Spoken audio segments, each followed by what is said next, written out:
Last time we had covered the power spectral density.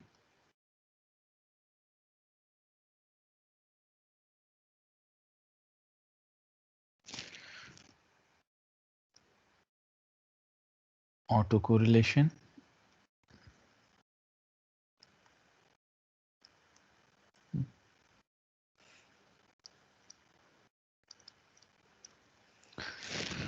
We had seen whiteness, Gaussian,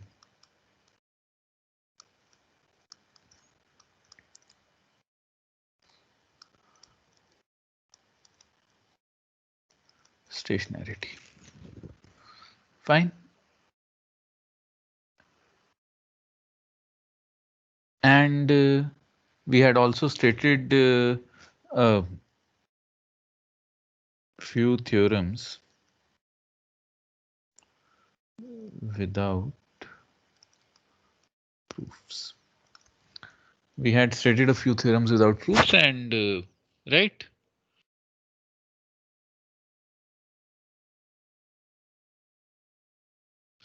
Also, we had discussed what is the meaning of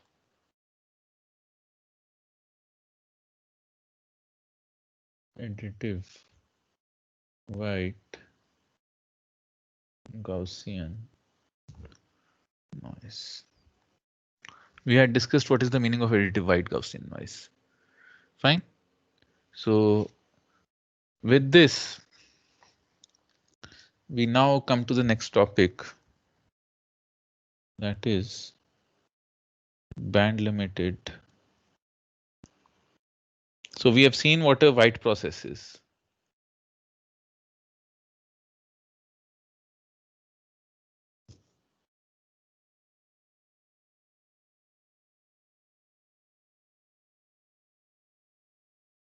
Band limited random processes. So you have done band limited signals. So based on that, can anyone guess what a band limited random process is?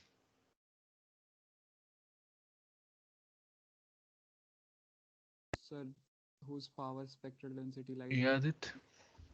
Whose power Just a second. spectral Let me density turn lies? you a bit louder. Yeah. What is a band limited Hello. random? Yes, I can So hear you. maybe it is the maybe it is when the power spectral density is limited to a certain set of Yeah, frequencies. right on point.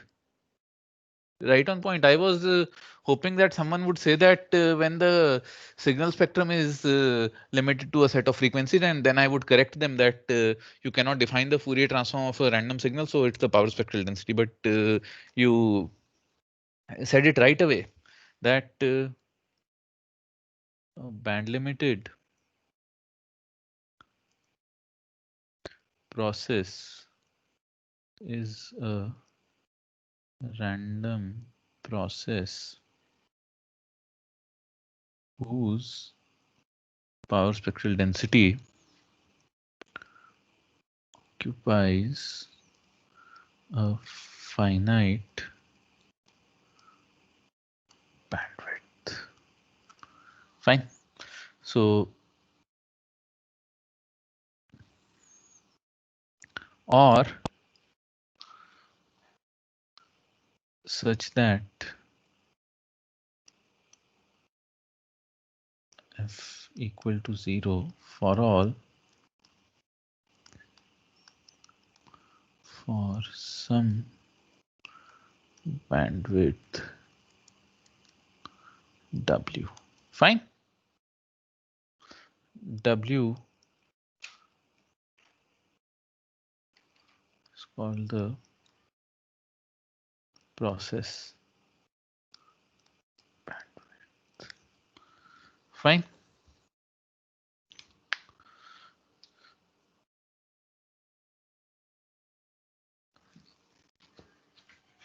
And based on this, xt is called a band pass or a narrow band process if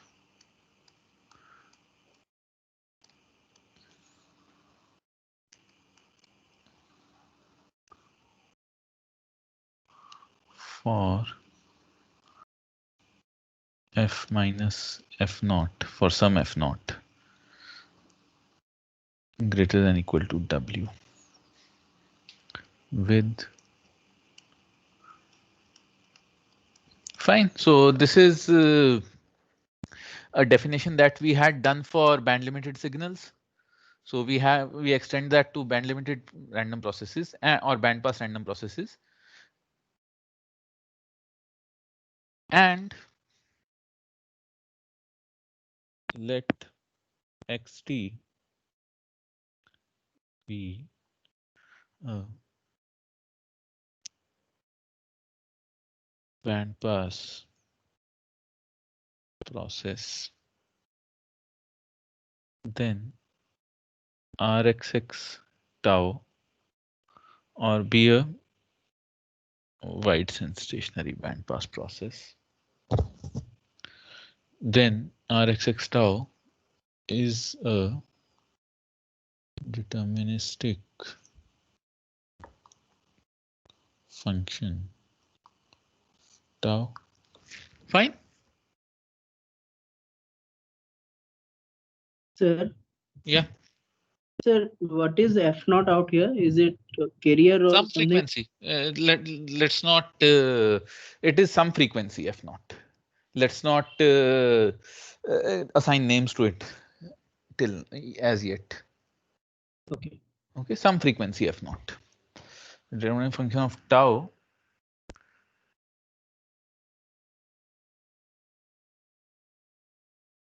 that is band pass in nature such that its Fourier transform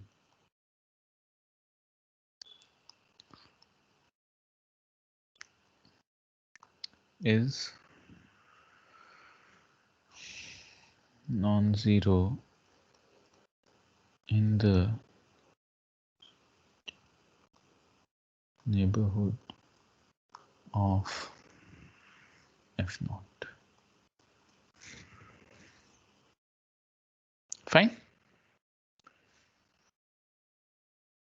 And let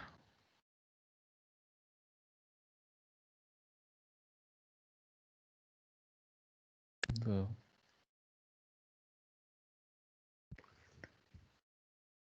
transform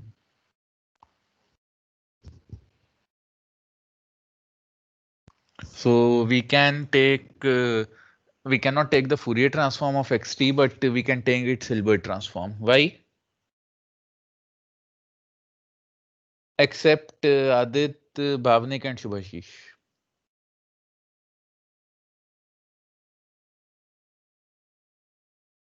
We cannot take the Fourier transform of a random process, but we can take its Hilbert transform. Why is that?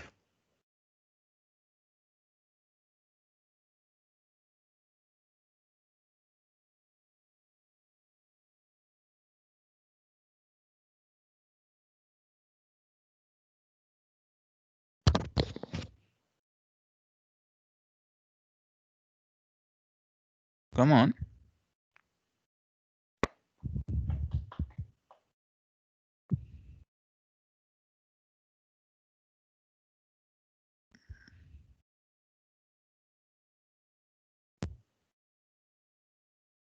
You can try. See, there's no harm in trying. The worst that happens is that you are wrong. And if you are wrong, I'm not going to pull out a gun and shoot you through. What's that? Yeah, मैं यहाँ से झापड़ मारूंगा वहां लगेगा. That's not possible. Communication hasn't progressed that much yet. So yeah. Ah.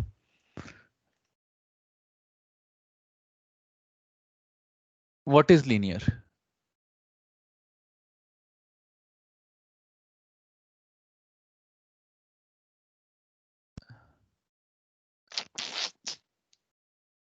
Come on. See, Fourier transform is a transformation operation. Hilbert transform is simply passing the signal through an LTI system. It's called a Hilbert transform, but calling it a transform actually doesn't make it a transform. So a Hilbert transform is simply the signal passed through an LTI system. That's it. So we simply pass this through an LTI system. That's why, and we can always pass random processes through LTI systems. We did that earlier. That's why this x hat t is possible. Fine. So anyway, in that case,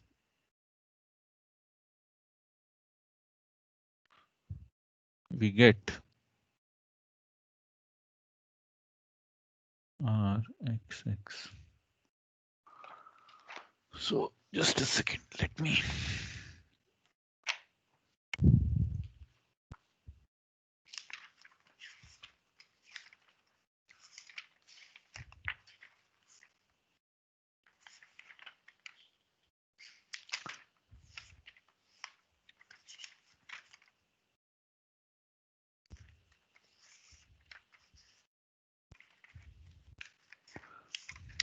Yeah.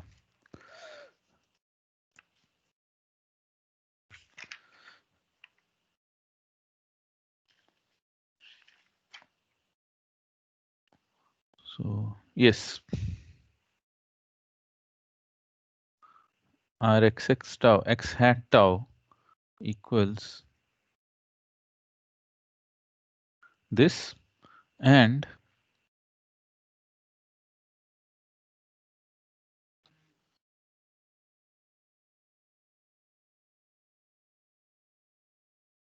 no, because in order to calculate a Fourier transform, you have to know the signal in its functional form, and these are by definition random. The Fourier transform is possible,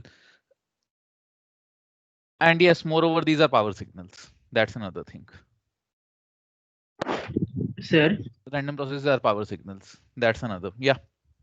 sir, then any kind of transformation requires deterministic signal. So see, transforms are on functions. Yeah. Oh, and functions are deterministic. Yes. Okay. And the second reason is Bhavnik is right. I forgot that. I actually missed saying that also these are power signals, and the Fourier transforms that you have discussed are mainly for energy signals. Power signals, it becomes a complicated affair. Talking about Fourier transforms of power signals. That's So another. his Dirichlet condition is a good point. Yeah, that's a supplementary point. Oh. Okay. So yeah. So or I would rather say that if someone tells me that in a Viva, I would give them partial credit. They are not wrong. So fine. So these are two properties of the Hilbert transform. Actually, you can. So you can try determining the cross spectral density. So this is minus. Sorry. Yeah. So you can actually do this. Prove these by using the cross spectral densities derived in the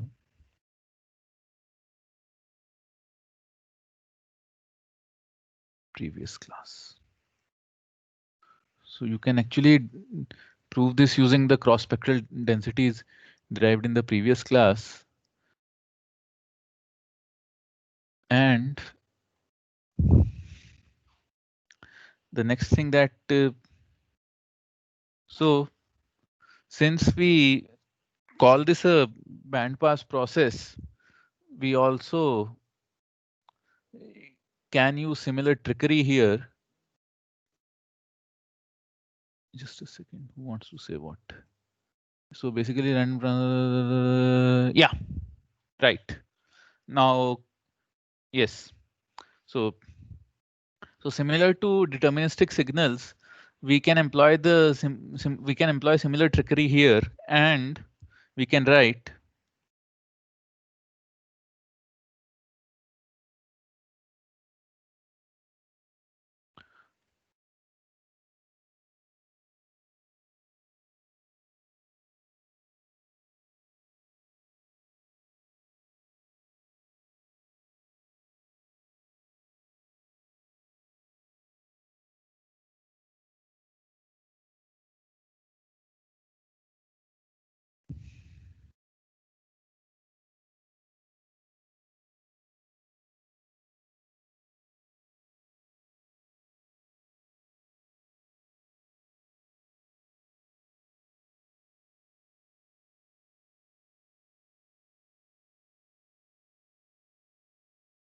you remember we defined the real and imaginary parts of a signal in a previous class. Yes, sir. So this is similar to that, and therefore we write R xc tau. So in the upper part, you wrote R x x hat, and then it's R hat x x. Yes. So like, what's the difference here? This R hat x x, how is it different from R x x? So this is the, or rather,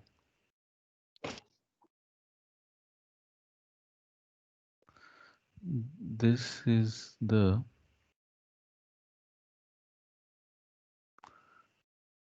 Hilbert transform of the autocorrelation.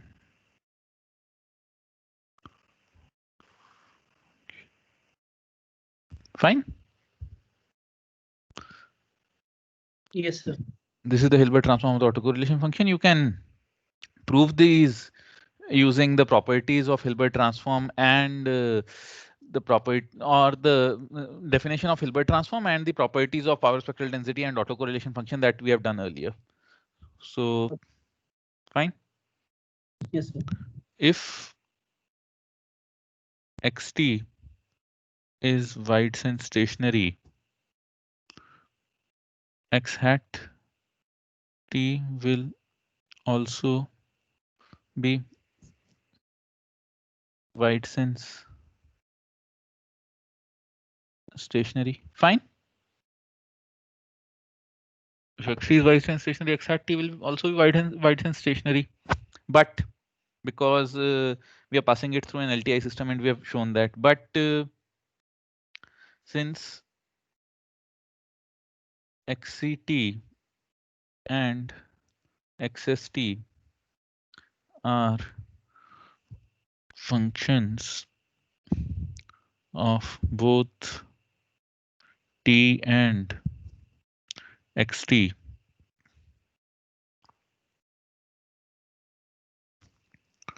we need to look at their properties. Sir, XCT and XST are functions that we have defined. Yes. Okay. Okay. So now expectation of xct equals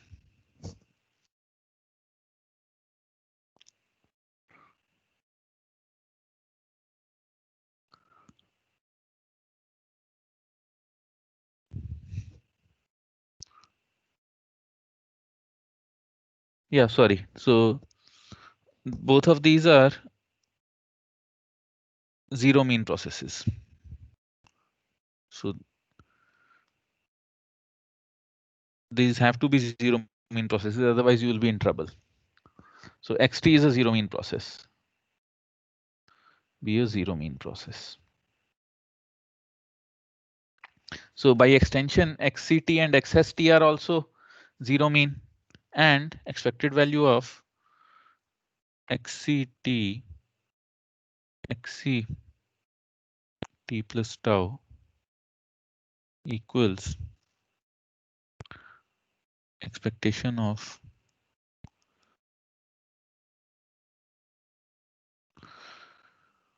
xt cos 2 pi fct xt plus tau cos 2 pi fc t plus tau. Fine. Equals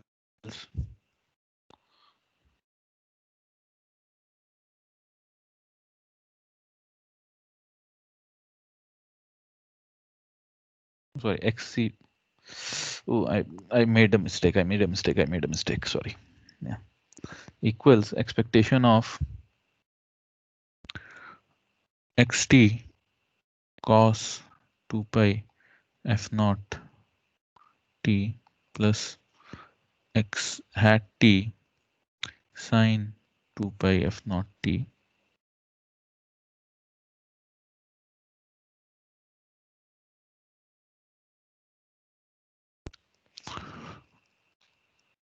xt plus tau cos 2 pi f naught t plus tau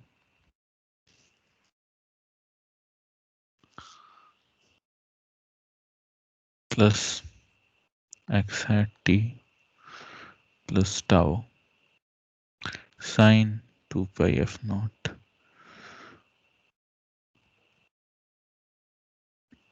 This beast. Fine.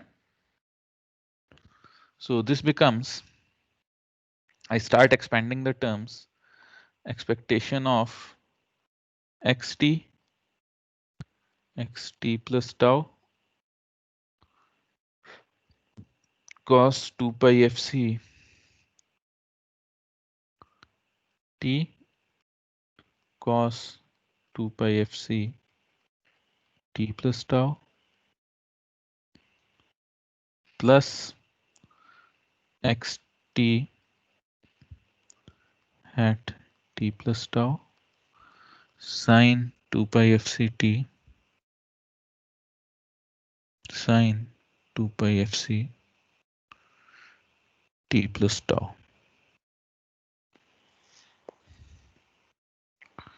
plus xt t plus tau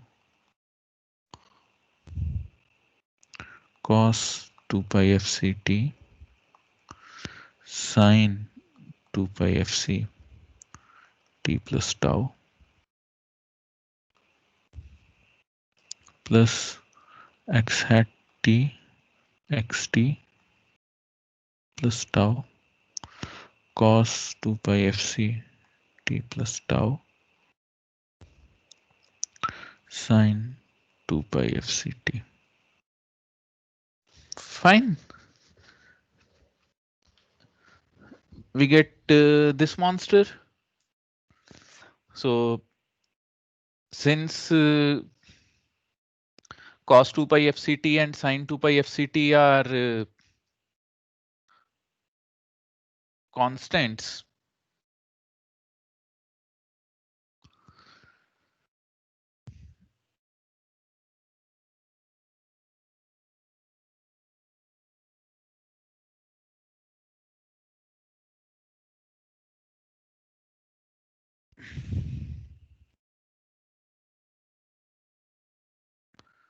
we get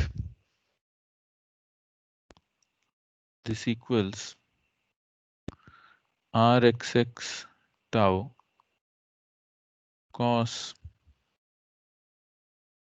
or f naught t, actually not fct, f naught t everywhere, f naught t, f naught t, f naught t, f naught t, f naught t, f naught t, cos 2 pi f naught t cos 2 pi f naught t plus tau minus rxx tau sine 2 pi f naught t cos 2 pi f naught t plus tau hat plus rxx hat tau cos 2 pi t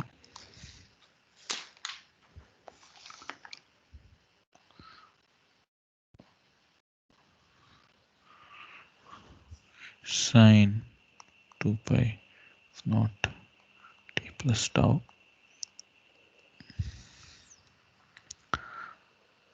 plus rxx tau sine 2 pi f naught t sine 2 pi f naught t plus tau.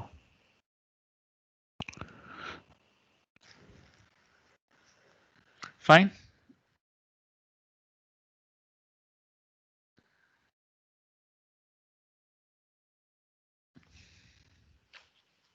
Sir, Yeah. are you using those identity you mentioned above? Yes. That Okay. and also there's another identity that I'll just write here. R xx. So there's one more identity that's being used here. R xx x hat x tau actually equals r hat xx tau.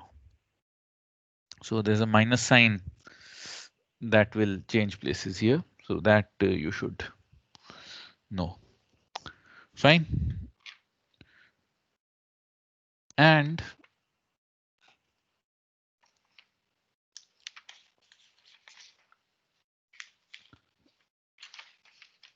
now, second.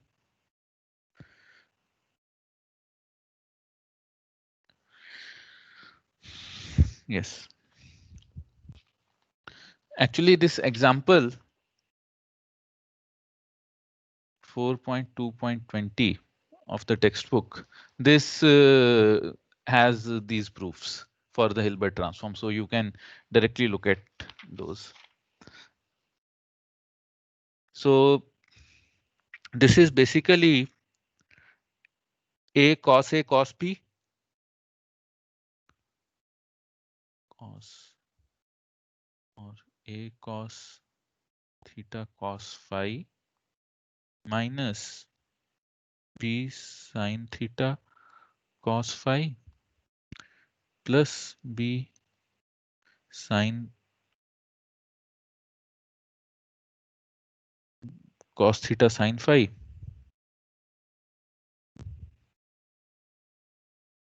plus A sin theta sin phi.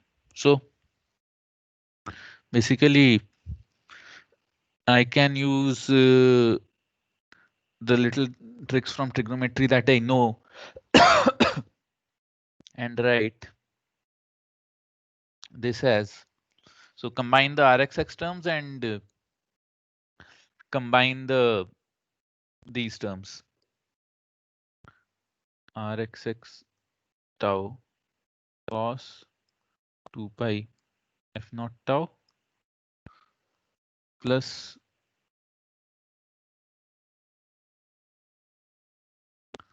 sine 2 pi. Fine. Cos A cos B plus sin A sin B. Cos A minus B. And Yes,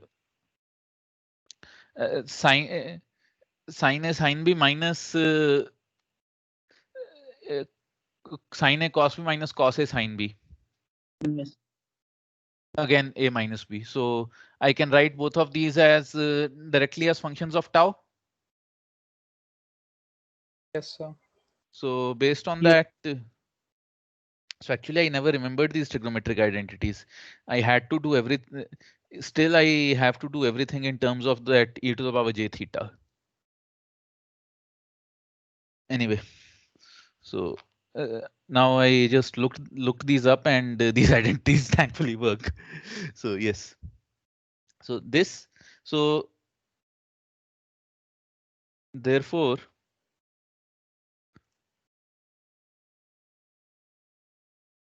xc tau, xct is a zero mean random process with with an autocorrelation that is only function of tau, or xct is also Whiteson stationary, right? xct is also Whiteson stationary, Yes, sir. provided xt is zero mean. If xt is non-zero mean, then all bets are off. Please remember that. So this, and similarly, I can show that because this is too much writing. Let me be lazy, and since I'm not comfortable with trigonometric identities,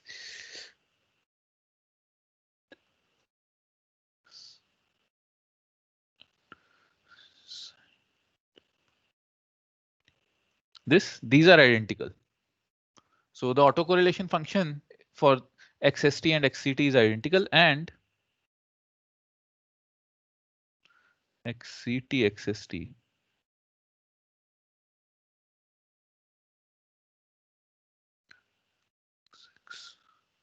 sine the cross correlation minus cos. Sorry, this is tau, not t. Tau. Tau. If not tau. Fine. So this, and therefore, so these are, so this you can see is the same as r xc tau.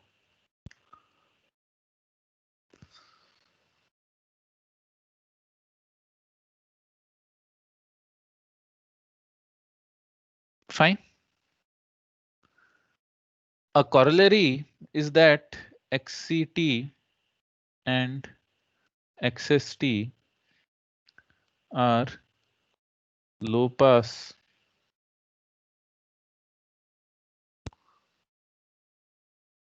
processes whose Fourier transform, or whose power spectral density vanishes for f. Fine. This is a natural extension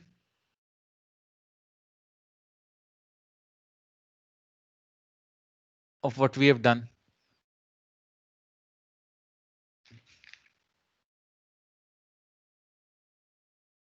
Sir, Yeah, this statement that you have written, from where does it arrive? this last one. Yes, sir. So this you can. So what if you go back to signals? So a low pass process would be, yes, a low pass process we have defined, Yes, sir. and you can see that this R XCT, XCT and R XS, XS. So if XT is bandpass or the autocorrelation function is bandpass. Yes. And we have defined similarly, if you go back to AM, or if you go back to our discussion on bandpass processes, we have defined the low pass in phase and quadrature components in terms of the signal and its Hilbert transform. Yes, sir. This is that. You just have to compare.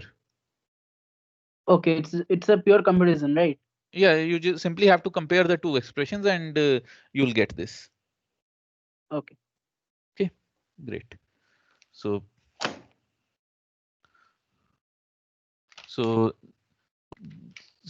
these are like the in phase and quadrature components, and similarly we can also define, so write xt a band pass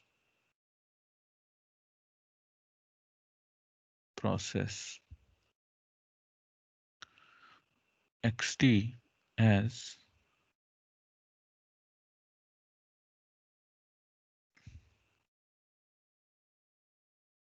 real part of x tilde t j 2 pi.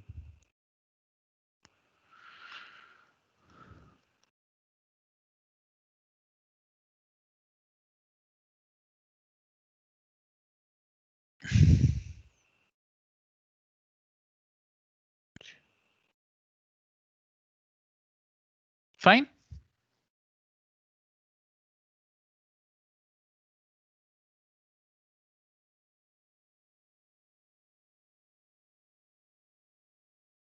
This is fine.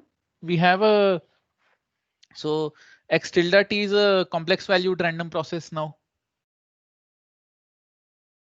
Yes, sir. Fine. And this is x tilde t is the low pass equivalent of xt, and can also write x tilde t equals vt e to the power j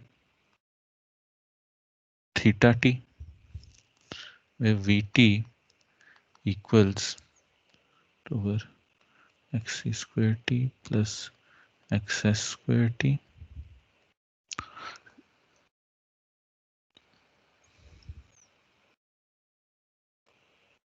Theta t equals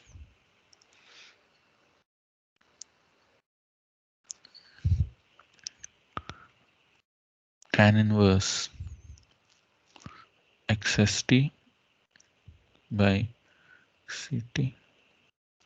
Fine.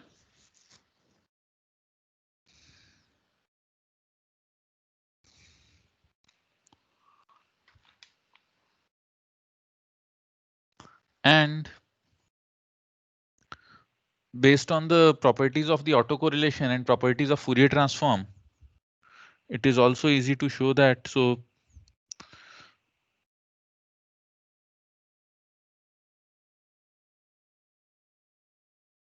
based on the properties of the Fourier transform, it's easy to show that xcf equals sxxf minus f naught plus sxxf plus f naught.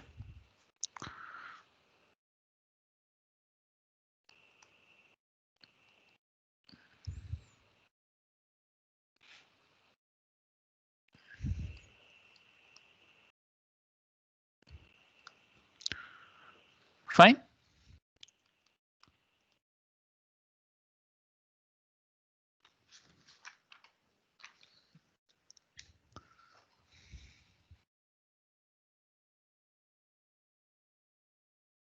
This is fine.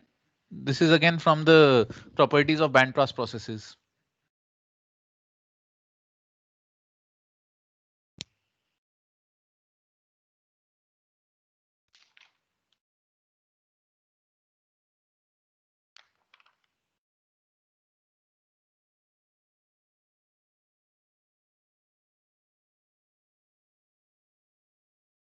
So any problems with this?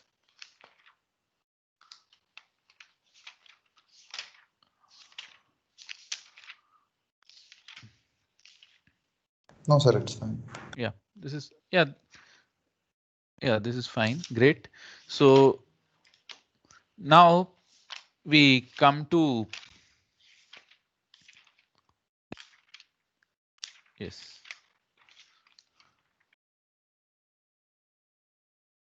Yes. Now this almost completes our discussion on random processes.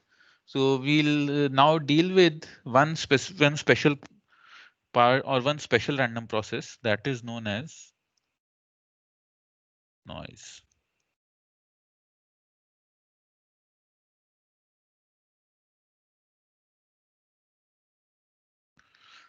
Fine. So noise would take up maybe one lecture.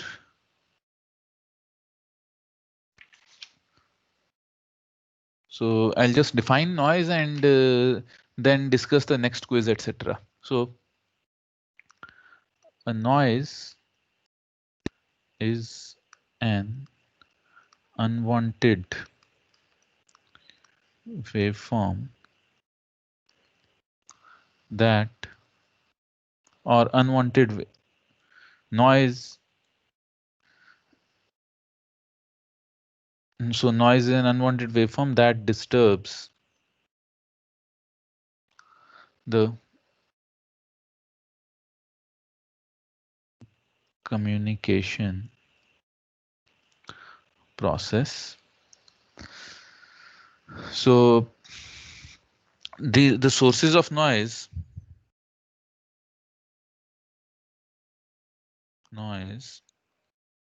can either be so internal or external. Fine.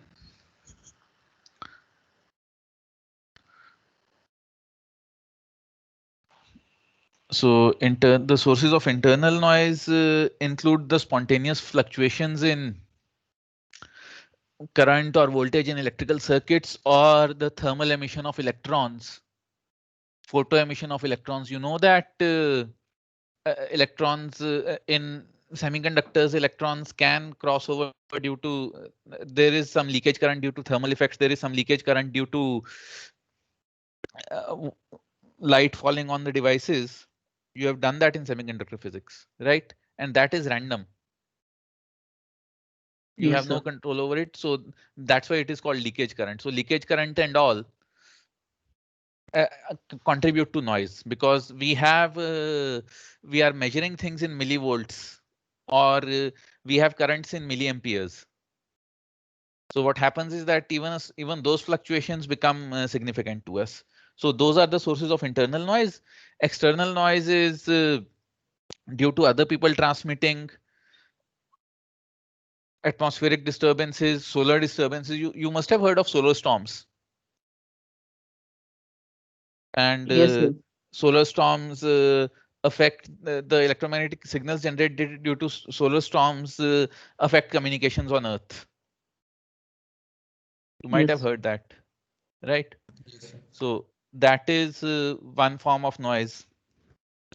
So have you heard of the term jammer actually? Sir, the code has a internal jammer. What? Like in Yes, sir. hospitals, basically they use jammers. Yes. So what is uh, so you have heard of the term jammer. So now since you are familiar with communication frequencies and bandwidth, let me give you a broad idea of how a jammer works. This is just a broad idea. Obviously, much research has gone into the design of modern jammers, but yeah, jammer adds noise. So you are transmitting, or actually the kind of jammer that I'm talking about works in jails. I don't know what works in a hospital, because this won't work in a hospital. Actually, this would work in a jail. So suppose that, and I'll take the example of a jail.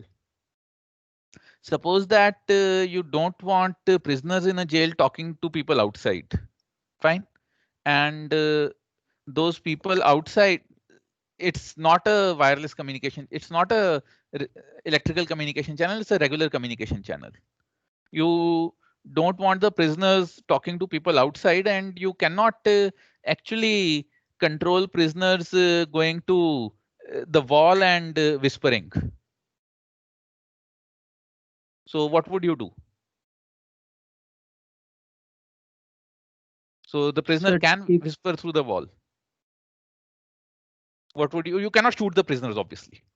That's not allowed. Can't right? we make bigger wall? Huh? Bigger wall. No, the wall is say the wall is so such that you can speak through it. Yes, exactly. Play hard metal or play some loud musical instrument all around the jail. So exactly. So if you cannot if you cannot stop them from communicating directly, add so much noise that it becomes useless. They cannot hear anything. Sir, did they ever use this kind of thing, like playing? So this is the classical jammer. This was the thing used in radars in the Second World War. Okay. So radars also work on this principle. So detection estimation people might know. I will introduce radars in some time. So since radars also work on this principle, so in order to detect a plane, you would try to detect the signature of that plane. And what a plane would do, that it will spew out all kinds of random nonsense. So noise becomes so much that it's impossible to detect whether a plane is there or not. Okay, so that is noise.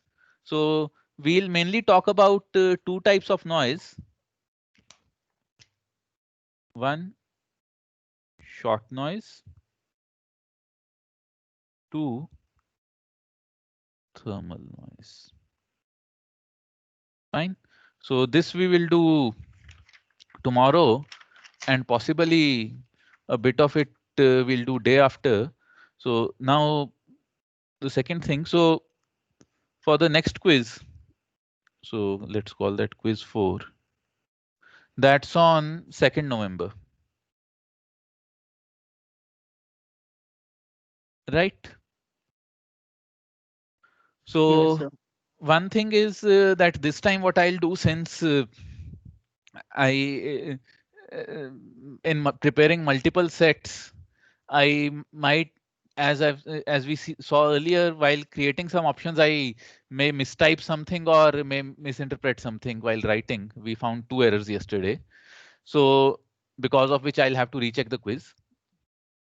So anyway, so next time what I'll do is after the quiz, say, or after the lecture, so you are free on Tuesdays, right? After yes, the lecture. sir.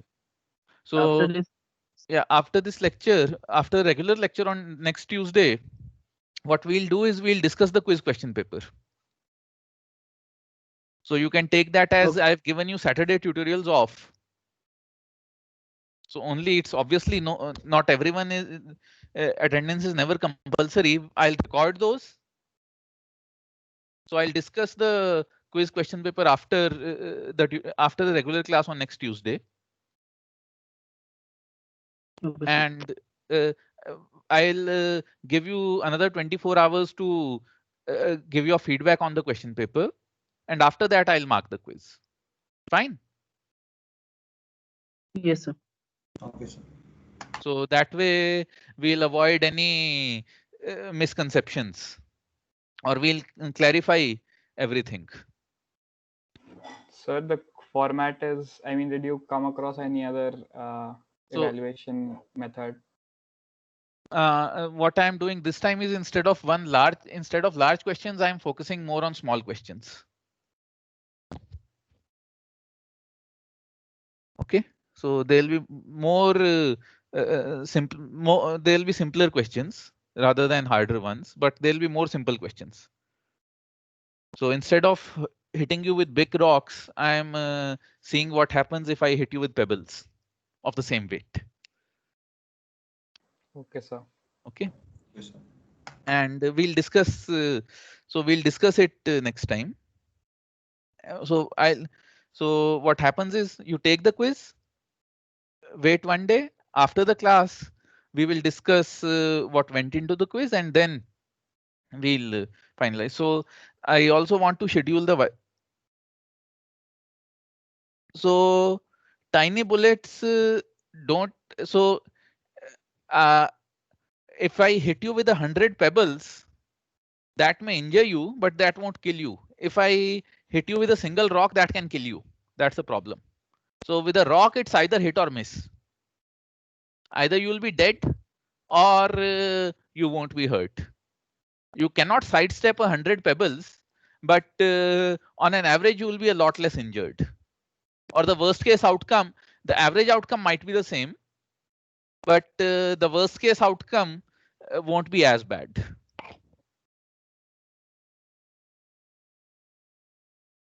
Sir. Yeah. Sir, the number of questions would be raised, right? Adit, simple assignments. I've said this multiple times. I would, if I have to give simple assignments, I've experimented with that in the previous semester, and it's good that means I give everyone a BB or BC that way. There's no point in teaching. Yeah. Yeah. So, and about the Viva, I need some. So one way of doing things about the Viva, just a second. So IITG academic calendar to 2020.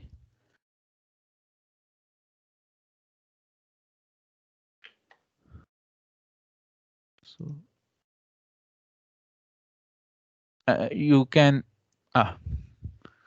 see this academic calendar, right? Now. Yes, sir. Yeah. Yes. So what I'm planning is that so yes, quiz 2 here, quiz 3 on 16th. Sir, quiz 3 is on. Oh, sorry, no, sorry. Quiz, the next quiz on the 2nd. The 4th quiz is on 16th. The final quiz is on 23rd. Fine. Or you would want 2 and then 13th and then 23rd. I'm fine with either. Sir, we are taking 3 more quizzes. Okay, so okay, so when do you want the 3 quizzes? No, sir, I'm asking that the number is fixed. Yeah, the number is fixed. So second option is better, I guess. 2, 13, 23. Yeah, fine. Yes, sir. So 2, 13, 23. So you have quizzes on 2, 13 or 14th. No, 14th is Deepavali, right? You won't want to have a quiz on that day. See, and not Sir, near anyway, it, sir, too. Huh? And not near it, too. Anyway, I mean, not near the days of Diwali.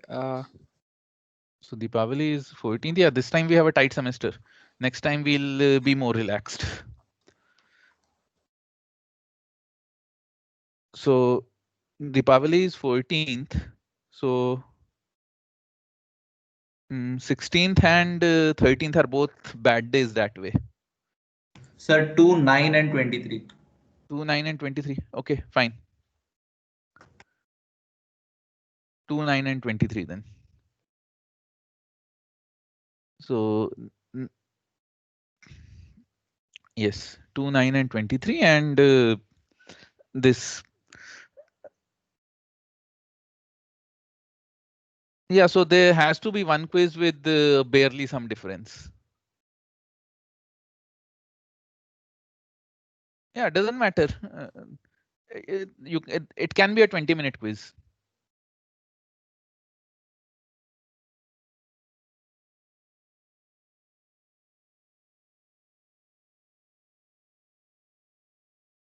Okay, and then 23 and afterwards this Viva.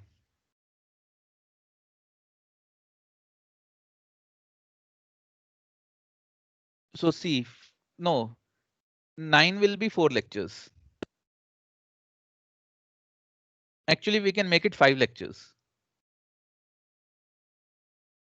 So whatever is done on 29th till, so 5 lectures for the quiz on 2nd and 5 lectures for the quiz on 9.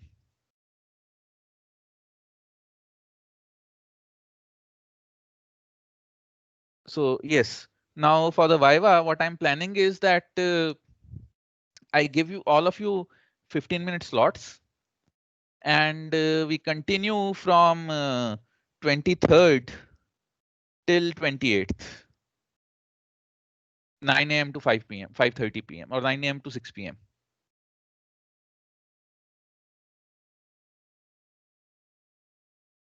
And since those are 50-minute slots, you can easily manage to get out of other classes. Yeah, 23 you have a quiz.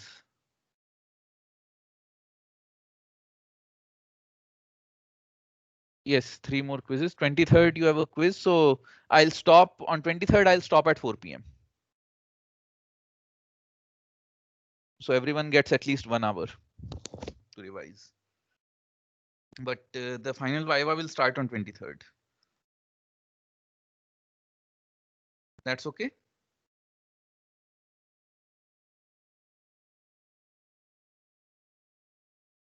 Yes, I'll be sharing the Viva schedule.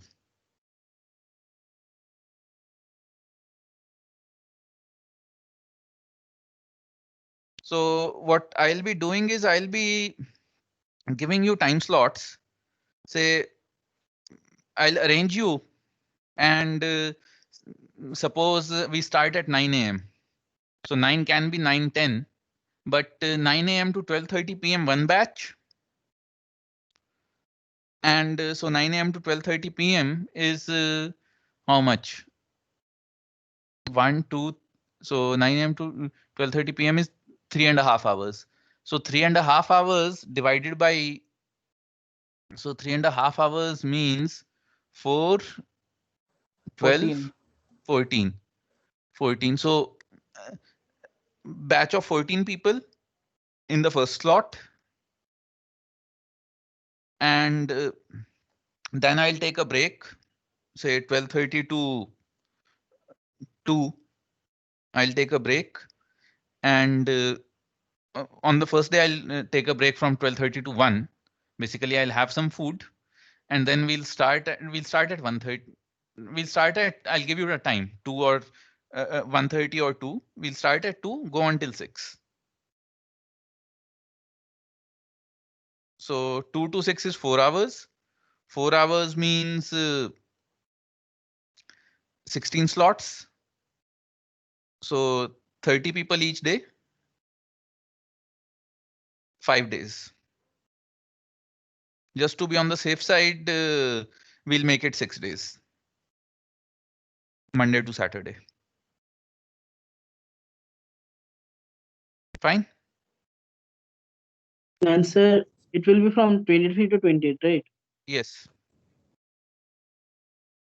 And I'll give you slots like that.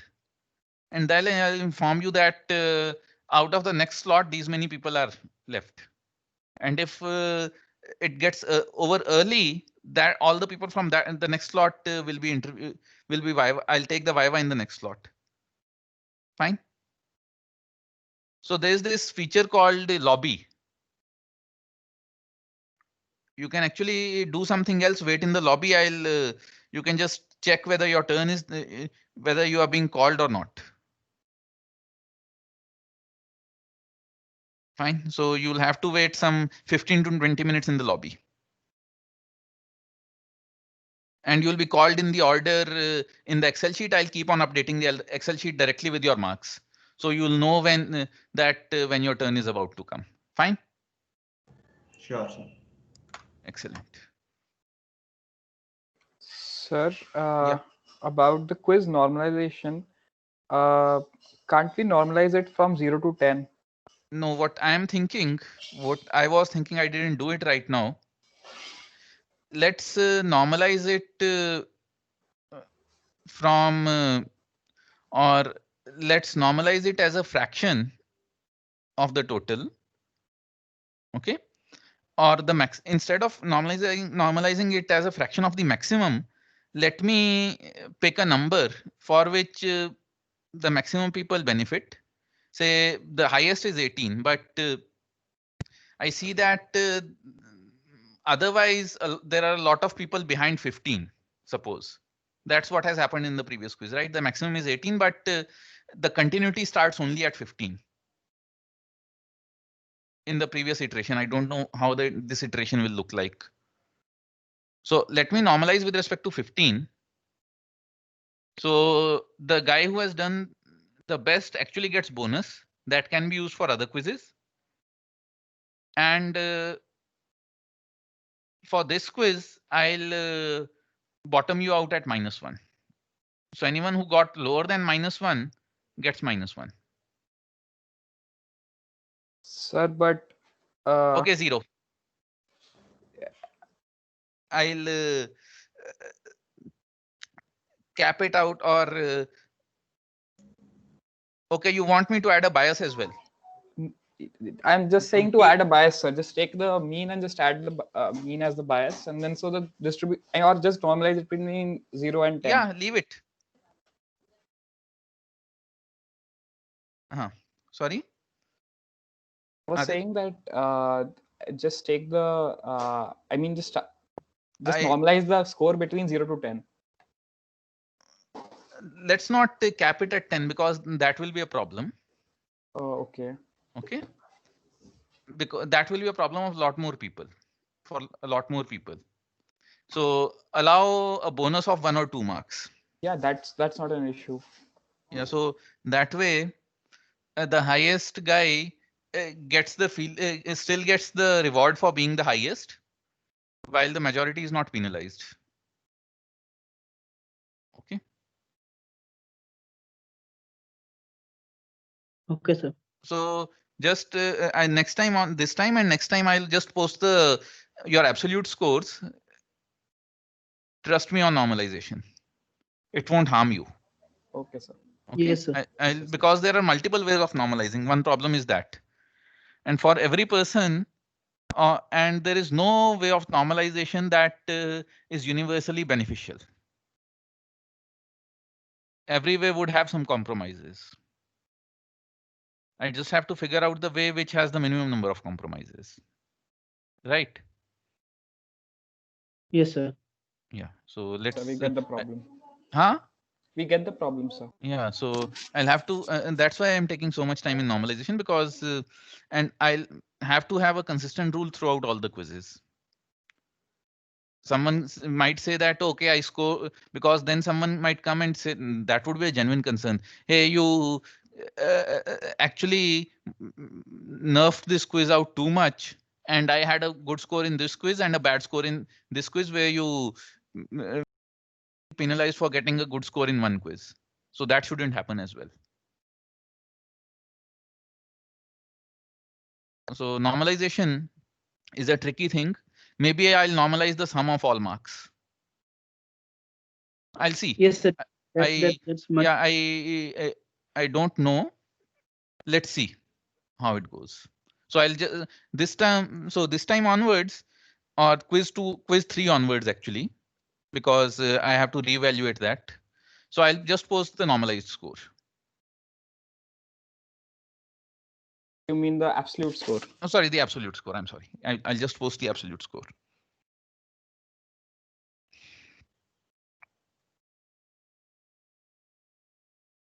Okay then. So let's Okay, sir. disconnect. Thank you, sir. Bye. Bye. Thank you, sir. Yes, sir.